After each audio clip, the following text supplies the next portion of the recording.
Today, Vice President JD Vance got a first-hand look at the southern border, joined by other officials from President Trump's cabinet. Fox's Sarah Alegre is live from Eagle Pass, Texas tonight. So, Sarah, this was once a major hotspot for border crossers, right?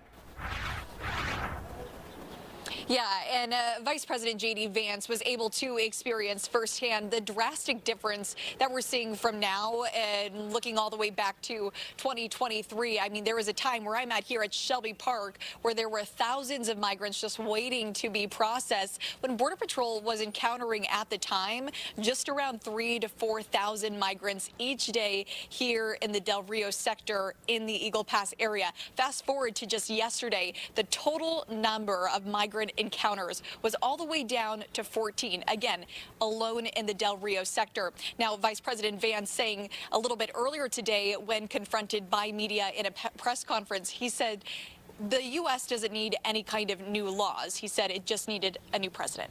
Listen. Number of Border Patrol agents who have come up to me and said thank you, or said because of this we've cut the number of border crossings from 1,500 a day to 30 a day. Every single day that we continue to keep this border safe, that means less migrant crime, that means less fentanyl coming into our communities. Yeah, and according to Customs and Border Protection, crossings at the southwest border in February, so last month, were down 95% compared to that same time last year, 94% compared to 2023. And to put this all into perspective for you, this video is going to help. This is the area, Shelby Park. It was packed with migrants waiting to be processed when the crisis was at its peak. Now, that's a stark difference from what I'm seeing here today on the ground. The Trump administration made this a top priority from day one, declaring the border a national security threat, shutting down that CBP One app. It caused a lot of controversy and sending thousands of troops to the border. Now, this is the vice president's first trip here since stepping into this role. He was joined by Texas Governor Greg Abbott a little bit earlier, along with Secretary of Defense Pete Hegseth and Director of National Intelligence Tulsi Gabbard.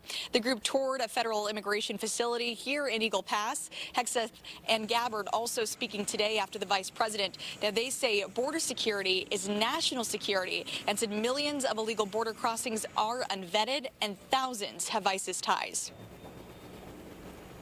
We've watched for a couple of decades other people's borders being secured while ours was open for an invasion of drugs and of violence and of chaos for American communities. This is just the beginning. There are many, many areas that we need to stay very focused on, working with Department of Homeland Security, working with the FBI to ensure that we're keeping the American people safe.